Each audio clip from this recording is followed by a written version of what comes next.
सलाम मसनून, आपके अपने यूट्यूब चैनल उर्दू जहाँ हम वहाँ पर आपका खैर मकदम है। तो चलिए आज का पहला सवाल देखिए। जापानियों की हर चीज़ छोटी होती है सिवाय किरदार के, यह लाइन किस सफ़रनामे में दर्ज है?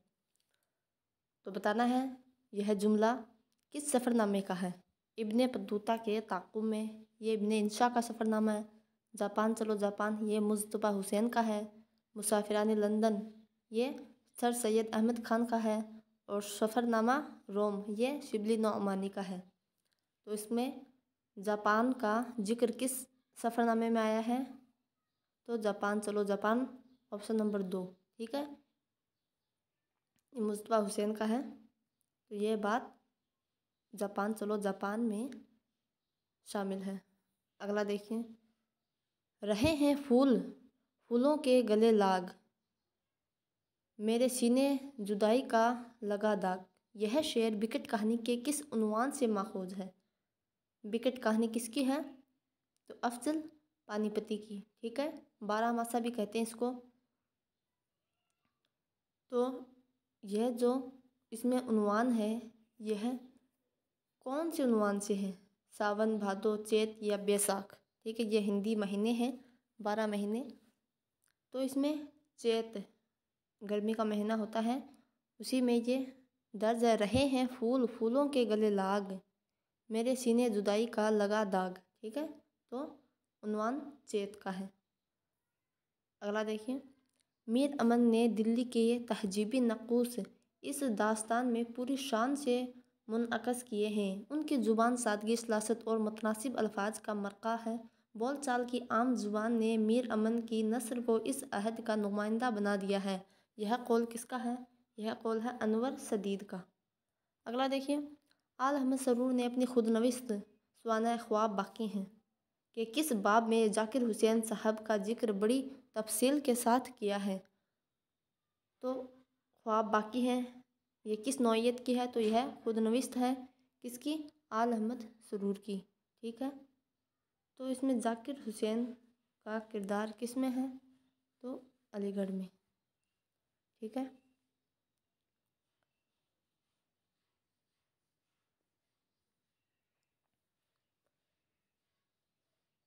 उल्लामा इकबाल की वफ़ात किस मुल्क में हुई?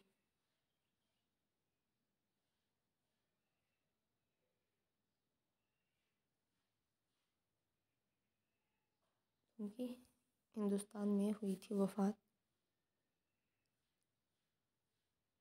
क्योंकि उस वक्त बंटवारा हुआ नहीं था। भारत पाकिस्तान अलग नहीं था, क्योंकि उनकी पैदाइश तो सियालकोट में हुई थी, वफ़ात लाहौर में हुई थी। तो तब वो लाहौर इंडिया में ही आता था, तब हिंदुस्तान ही माना जाएगा, ठीक है।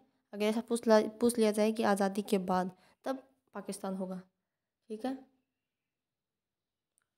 और ऊपर वाला डॉक्टर जाकिर हुसैन साहब का जिक्र बड़ी तफसील के साथ, तो अलीगढ़ में, ठीक है। अगला सवाल देखिए। बागो बहार में सादगी और पुरकारी बेक वक्त जमा है, यह किसका कौल है? तो यह है कलीमुद्दीन अहमद का, ठीक है। अगला सवाल देखिए। मीर अमन की बागो बहार उन तसनीफ़ात में से है जो एक बार पैदा होकर फिर नहीं मरती, यह कौल है किसका? तो एहतिसाम हुसैन का। अगला सवाल देखिए। आल अहमद सरूर PEN कॉन्फ्रेंस के सिलसिले में मैसूर कब गई? तो कब गए थे? वो गए थे जुलाई 1962 में। अगला सवाल देखिए। नावल ज़िंदगी की ताब है, यह कौल किसका है? यह कौल है DH लॉरेंस। अगला सवाल देखिए। अजब तरह का गम हुआ जिसका बयान नहीं कर सकता, एक बारगी यतीम हो गया, कोई सर पर बूढ़ा बड़ा न रहा, इस मुसीबत नागहान से रात दिन रोया करता, खाना पीना सब छूट गया। यह पैराग्राफ बागो बहार के किस दरवेश के किस्से से माखूज है? तो किस दरवेश के? तो पहला दरवेश कहाँ का था? यमन का। दूसरा दरवेश फारिस का। और तीसरा अजम का। और चौथा चीन का, ठीक है। बागो बहार में 5 किस्से, 4 तो दरवेश का और 1 बादशाह का किस्सा, बादशाह आज़ाद बख्त जो रोम का बादशाह था। अगला सवाल देखिए। सरूर ने अलीगढ़ यूनिवर्सिटी में MA में कब दाखिला लिया था? आल अहमद सरूर, इनकी पैदाइश हुई थी कब? 1911 और वफ़ात 2002 में। ख्वाब बाकी हैं इन्हीं की खुदनविस्त है, ठीक है। तनकीद क्या है? नज़र और नज़रिए, अदब और नज़रिए, मुसर्रत से बसीरत तक, यह इनके तनकीदी मज़ामीन हैं। तो इन्होंने एमए में कब दाखिला लिया था? दाखिला कब लिया था? 1932 में, ठीक है। अगला सवाल देखिए, इनमें दुरुस्त जुमला तलाश कीजिए। इब्ने बतूता के ताक़ुब में शिबली नौमानी, नहीं भाई ये शिबली नौमानी की नहीं है, ये इब्ने इंशा की है, ठीक है। मुसाफिराने लंदन, ये सर सैयद अहमद खान की है, इब्ने इंशा की नहीं है। सफ़रनामा रोम, ये शिबली नौमानी की है। जापान चलो जापान, ये मुस्तफ़ा हुसैन की है। ऑप्शन नंबर 2 दुरुस्त। अगला सवाल देखिए, यह सरगुज़श्त मेरी ज़रा कान धर सुनो, मुझको फलक ने कर दिया ज़ेरो ज़बर सुनो, जो कुछ की पेश आई है शिद्दत मेरे तईं, इसका बयान करता हूँ तुम सर ब सर सुनो। इन इशार के साथ किस दरवेश का किस्सा शुरू होता है? अब देखिए आप लोगों को मैं बताती हूँ कि कैसे जहन में रखें, क्योंकि अक्सर इम्तिहान में यूजीसी नेट में पूछे जाते हैं कि कौन से मतलब ऐसे ही पैराग्राफ दे दिया जाता है, शेर दे दिए जाते हैं, पूछा जाता है कौन से दुर्वेश से लिए गए हैं। तो देखो ये पहले अगर जेर जबर ऐसे आ रहा ना, सर बस जेर और जबर सुनो ऐसे आ जाए तो वो पहले पहले दुर्वेश का होगा। और माजरा यानी आ की मात्रा आ जाए वो दूसरे दुर्वेश का। और नून गुन्ना आ जाए वो तीसरे दुर्वेश का। और आखिर में सीम आब बा आए यानी बा आए तो वो चौथे दुर्वेश का, ठीक है। तो ये 13 का हो जाएगा, ये पहले दुर्वेश का है, जेरो जबर, ठीक है। अगला सवाल देखिए,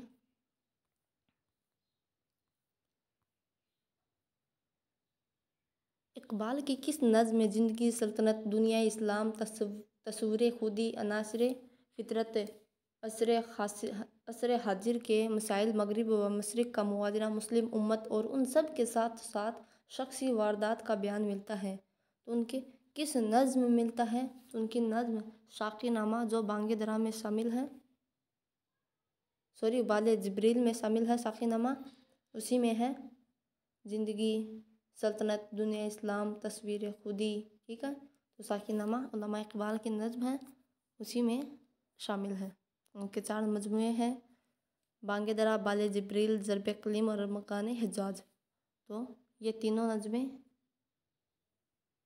तीनों उनके से दूसरा शेरी मजमूआ बाले जिब्रील में शामिल है, जबकि साए उम्मीद ये तीसरा शेरी मजमूआ ज़रब कलीम में शामिल है। अगला सवाल देखिए, इसमें कौन सी नज़्म बहर हिजज मुसम्मन अकरब सालिम की बहर में है? तो कौन सी नज़्म? तो लाला सहराई, ठीक है।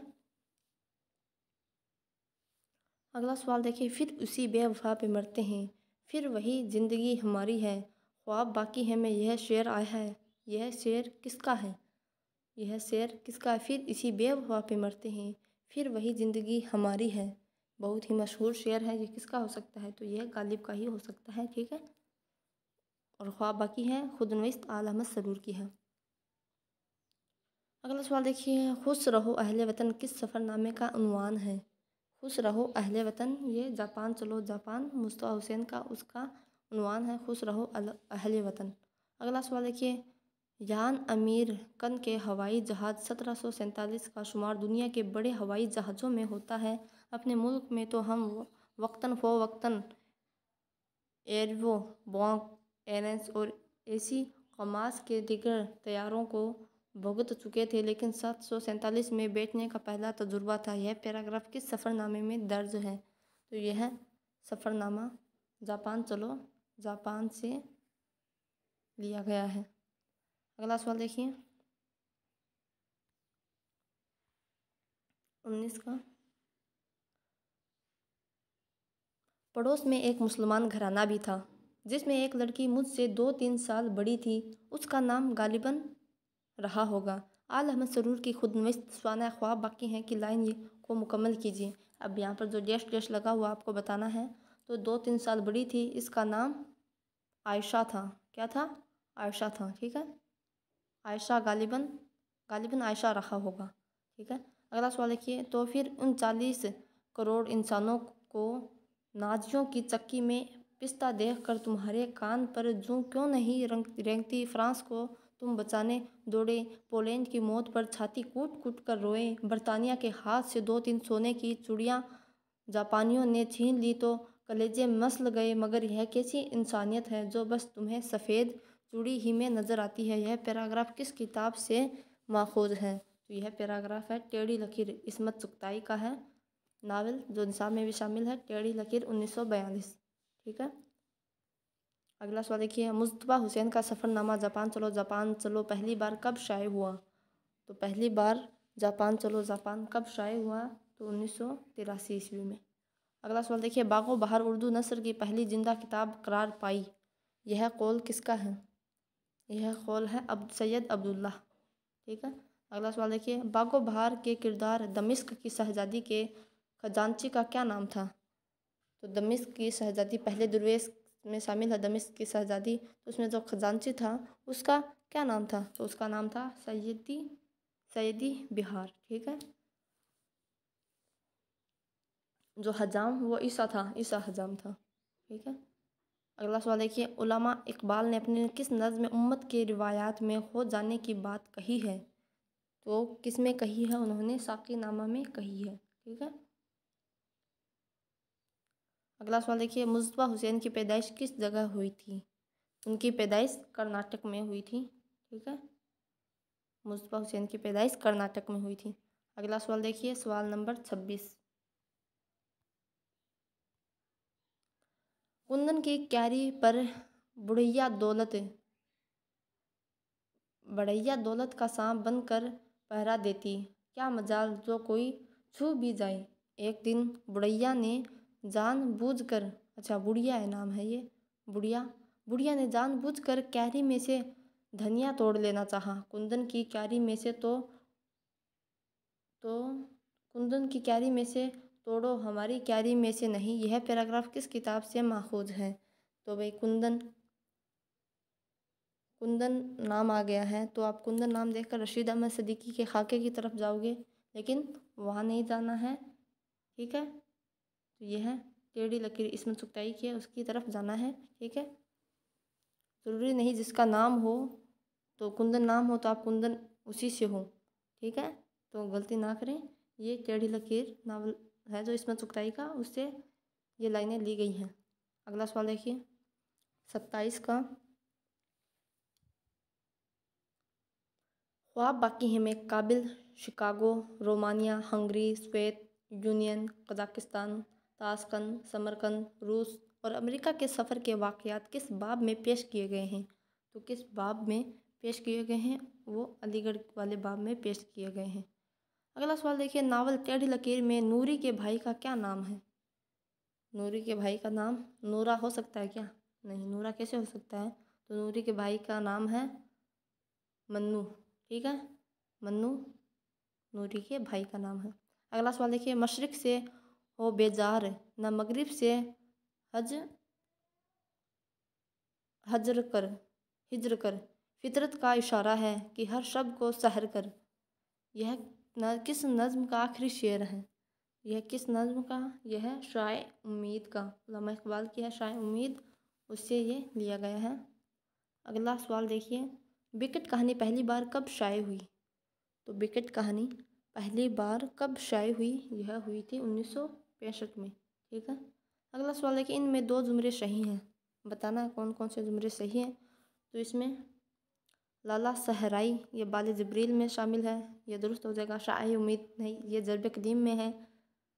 लेनिन खुदा के हजूर में, ये भी दुरुस्त है। और साक़ीनामा ये बाले जबरील ये गलत। तो ऑप्शन नंबर ए और डी किस में है? तो ऑप्शन नंबर 2 में है, तो ये दुरुस्त हो जाएगा। ठीक है। अगला सवाल देखिए, उनमें दुरुस्त जुमरा क्या होगा? टेढ़ी लकीर, ये तो इसमें चुगताई का, ये नहीं होगा। ख्वाब बाकी हैं, ये आल अहमद सरूर की खुदनविश्त, ये नहीं होगा। साक़ीनामा उल्लामा इकबाल दुरुस्त है। टेढ़ी लकीर 3 मंजिल, ठीक है, 3 मंजिल पर है। तो इसमें ऑप्शन नंबर सी और डी किस में आ रहा है? सी और डी 32 का, तो ऑप्शन नंबर 2 दुरुस्त हो जाएगा।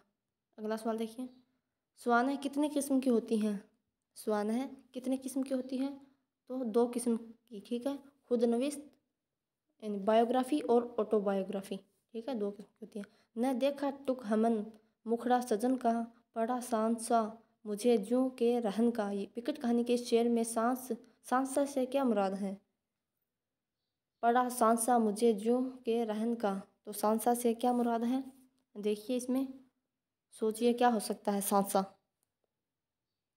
तो सांसा है डर, ठीक है। अगला सवाल देखिए, इनमें दो जुमले सही हैं। शाए उम्मीद जोश मलियाबादी की नहीं, उलामा इकबाल की है। जो को शौक उलामा इकबाल दुरुस्त। लेनिन खुदा के हजूर में तकबस्त की नहीं है, उलामा इकबाल की है। लाला सोहराई उलामा इकबाल दुरुस्त। तो बी और डी किसमें है? बी और डी ऑप्शन नंबर 3 दुरुस्त हो जाएगा। 35 का 3। 36 का देखिए, हम आह भी करते हैं तो हो जाते हैं बदनाम। हम आह भी करते हैं तो हो जाते हैं बदनाम। वह कत्ल भी करते हैं तो चर्चा नहीं होता। वाह वाह क्या शेर है, और बिल्कुल सही है, आजकल के ज़माने में फिट बैठता है। यह शेर किस किताब में दर्ज है? तो 36 का यह है ख्वाब बाकी। ख्वाब बाकी आल अहमद सरूर के, तभी तभी उनके ख्वाब बाकी रह गए। देखिए कि हम आह भी करते हैं तो हो जाते हैं बदनाम, वह कत्ल भी करते हैं तो चर्चा नहीं होता। और उनके ख्वाब बाकी के बाकी ही रह गए दूसरों की सोच सोच के। लेकिन आप लोगों को दूसरों का नहीं सोचना है, मेहनत करनी है और कुछ बनकर दिखाना है, ठीक है। लोगों का तो काम ही होता है करना, पीछे खींचना। अगला सवाल देखिए, आल अहमद सरूर ने अलीगढ़ में ऑल इंडिया उर्दू कॉन्फ्रेंस कब की? तो उन्होंने कब की? उन्होंने की थी जुलाई 1957 में, ठीक है। जुलाई 1957 में आला मसरूर ने अलीगढ़ में ऑल इंडिया उर्दू कॉन्फ्रेंस की थी। सवाल नंबर 38 देखिए, ख्वाब बाकी हैं का आगाज़ आल अहमद सरूर ने किस शहर से किया है? तो याद रखें बदायूं से, ठीक है। आल अहमद सरूर ने ख्वाब बाकी है का आगाज़ बदायूं से किया था। अगला सवाल देखिए, आल अहमद सरूर की पैदाइश से मुतालिक दुरुस्त जुमला क्या होगा? तो मैंने शुरुआत में ही बता दिया था, ठीक है। इनकी पैदाइश कब हुई थी? तो 1911 में, ठीक है। तो उन्होंने अपनी खुद में जो ख्वाब बाकी हैं तो बदायूं में ही पैदा हुए थे, और बदायूं से इन्होंने शुरुआत की थी 1911 में, और 2002 ईस्वी में इनकी वफ़ात हुई थी। अगला सवाल देखिए, नावल टेढ़ी लकीर का इख्तिताम किस किरदार पर होता है? तो इसमें चुगताई का जो नावल है टेढ़ी लकीर, उसका इख्तिताम किस पर होता है? तो सुमन होती है। इसको कई लोग समन भी बोलते हैं और सुमन भी बोलते हैं, तो सुमन, ठीक है, सुमन होगा। अगला देखिए, आप बीती लिखना तलवार की धार पर चलने के बराबर है। स्वानह उमरी बयानिया सिन्फ है जो तारीख की तरह मुकम्मल गैर जानिबदारी और सेहत मांगती है। लेकिन जब बात अपनी ज़ात की हो तो गैर जानिबदारी मालूम नहीं, यहाँ तो जानिबदारी ही जानिबदारी है। यह कौल किसका है? यह कौल है ज्ञानचंद जैन का, ठीक है। अगला सवाल देखिए, जिक्र जिक्र चीत या बैसाख का जिक्र चैत या बैसाख का हो, या जेठ या आषाढ़ का, या सावन भादों का, या माघ फागन का, पूरी नज़्म में जमालियाती जोहार की आज़ादी और मावरायत के गहरे एहसास की पहचान होती रहती है। विकेट खानी पर अपनी राय का इजहार करते हुए यह बात किसने कही है? तो महनों के नाम बता दिए हैं। तो 42 का किसने कही है? तो यह बात कही शकीलुर रहमान आजमी ने, ठीक है। अगला सवाल देखिए, उल्लामा इकबाल के फ़िलसफ़ा हयात मुताले तारीख़ और तज्ज़िया सियासत की तर्जुमान कौन सी नज़्म करती है? फ़िलसफ़ा हयात, मुताले तारीख़ और तज्ज़िया सियासत, तो ये जो उनकी नज़्म है लेनिन खुदा के हजूर में, ठीक है, लेनिन खुदा के हजूर में, ये बाले जिब्रील में शामिल है। इसमें फ़िलसफ़ा हयात, मुताले तारीख़ और तज्ज़िया सियासत की तर्जुमान मिलती है। अगला सवाल देखिए, उमंगें मेरी आरज़ुएं मेरी उम्मीदें मेरी जुस्तजुएं मेरी। यह शेर ख्वाब बाकी है में दर्ज है। यह किस शायर का शेर है? कि उमंगें मेरी आरज़ुएं मेरी उम्मीदें मेरी जुस्तजुएं मेरी, लेकिन फिर भी ख्वाब बाकी है, ठीक है। तो यह किसके इशार हैं? किसके हैं? तो यह उल्लामा इकबाल के, ठीक है। अगला सवाल देखिए, उल्लामा इकबाल के शेरी मजमूओं को ज़ुबानी तरतीब से कई बार पूछा जा चुका है इम्तिहान में। तो बांगे दरा, बाले जिब्रील, ज़र्ब कलीम, अरमगान हिज्जाज। ठीक है, ऑप्शन नंबर 4 दुरुस्त हो जाएगा। अगला सवाल देखिए, अब घोड़ों की ज़रूरत नहीं, यह उन्वान किस सफ़रनामे में है? अब घोड़ों की ज़रूरत नहीं, घोड़ों की नहीं तो भाई क्या गधों की ज़रूरत है? चलिए इसका 46 का क्या होगा, इसमें होगा कि अब घोड़ों की ज़रूरत नहीं, तो इब्ने बतूता के ताक़ुब में। ठीक है, इब्ने इंसा का जो सफ़रनामा है उसका यह उन्वान है कि अब घोड़ों की ज़रूरत नहीं। अगला सवाल देखिए, किसने ख्वाब बाकी हैं को एक आलिम और मुअल्लिम की स्वाना करार दिया है? तो ख्वाब बाकी है आलिम और मुअल्लिम, क्योंकि आल अहमद सरूर एक मुअल्लिम थे। ठीक है, 147 को हो जाएगा खलीक अंजुम। अगला सवाल देखिए, इब्ने बतूता ने जापान हांगकांग का सफ़र कब किया था? तो 48 का कब किया था उन्होंने? जुलाई 1972 में।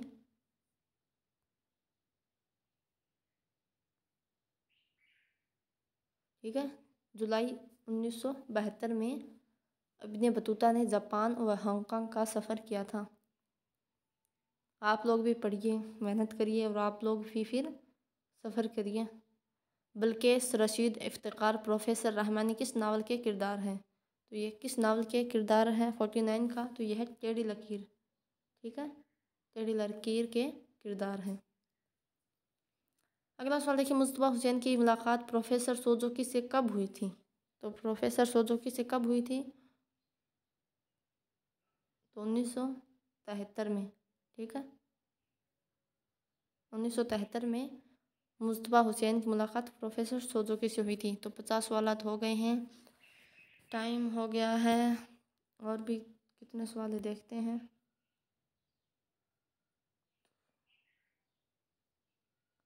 कितने सवाल और हैं, चलिए देखते हैं, फिर भी 50 तो हो गए हैं। चलिए थोड़े से और देख लेते हैं। आल अहमद सरूर ने रोमानिया, हंगरी और सोवियत यूनियन का सफ़र कब किया? तो 51 का देखिए कब किया था? तो 1972 में। सवाल नंबर 52 का देखिए, बागो बहार का चौथा दरवेश कहाँ का है? चौथा दरवेश चीन का। ठीक है, पहला यमन का है, दूसरा फारस का, तीसरा अजम का, चौथा चीन का। नावल टेढ़ी लकीर का मरकजी किरदार सुमन, सुमन किससे शादी करती है? तो रोफी टेलर से। ठीक है, एक बच्चा भी होता है फिर, तो रोफी टेलर से वो शादी करती है। 53 का 4। 54 का देखिए, ख्वाब बाकी हैं एक ऐसे अदीब, नक़ाद, आलिम और उस्ताद की स्वाना है जिसके दिन कभी हसीनों के कूचों और रातें बाला खाने और मैं खाने में नहीं गुजरी। यह तो उर्दू के एक ऐसे मुमताज़ शख्सियत की स्वाना है जिस पर हुस्न परस्ती और इश्कबाजी का इल्ज़ाम ज़िंदगी में सिर्फ़ एक बार आयद हुआ था, और वह भी शादी की सूरत में, और जिसकी सारी ज़िंदगी इल्म हासिल करने और दोस्तों की इल्म की प्यास बुझाने में गुजरी है, और जिसने अदीबों और नक़ादों की 2-3 नस्लों की ज़हनी तरबियत की है। माशाल्लाह, कैसी ज़िंदगी थी, ऐसी ही ज़िंदगी होनी चाहिए। तो यह कौल किसका है? यह कौल है खलीक अंजुम का। देखिए, पूरी ज़िंदगी मतलब उनके इल्म हासिल करने में ही गुजर गई। ठीक है, तो खलीक अंजुम का है। अगला सवाल देखिए, तरक्की पसंद गिरवाह की हर मीटिंग ज़्यादा दिलचस्प होती गई, जितने मेंबर थे सब ही हथेली पर जान रखे काम को तैयार थे। ज़्यादातर ऐसे लोगों की तादाद थी जो दिल शिकस्ता और तकदीर के ठुकराए हुए थे और ज़िंदगी की तुल्खियों से वाकिफ़ हो चुके थे। यह पैराग्राफ किस किताब से माखूज है? यह पैराग्राफ है टेढ़ी लकीर से। अगला सवाल देखिए, एक अंधे हिंदुस्तानी फ़कीर का जिक्र बागो बहार के किस दरवेश के किस्से में आया? तो हिंदुस्तानी का नाम आते ही चीन और हिंदुस्तान, तो चौथे दरवेश की तरफ माइल हो जाना है। तो 56 का हो जाएगा 4। ठीक है, तो आज के लिए इतना ही। 56 सवाल तो और भी हैं, इंशाल्लाह कल करेंगे। रमज़ान का महीना भी आ रहा है, तो शॉर्ट वीडियो ही बनाएंगे, वक्त मिलेगा तो बड़ी भी बना देंगे। और आप बस मेहनत करते रहिए, अपना जो मकसद है, जो टारगेट है आपने जो बनाया है, जो हासिल करना है, पता है कि बिना मेहनत के तो कुछ नहीं मिलता। ठीक है, तो मेहनत तो करनी ही होगी।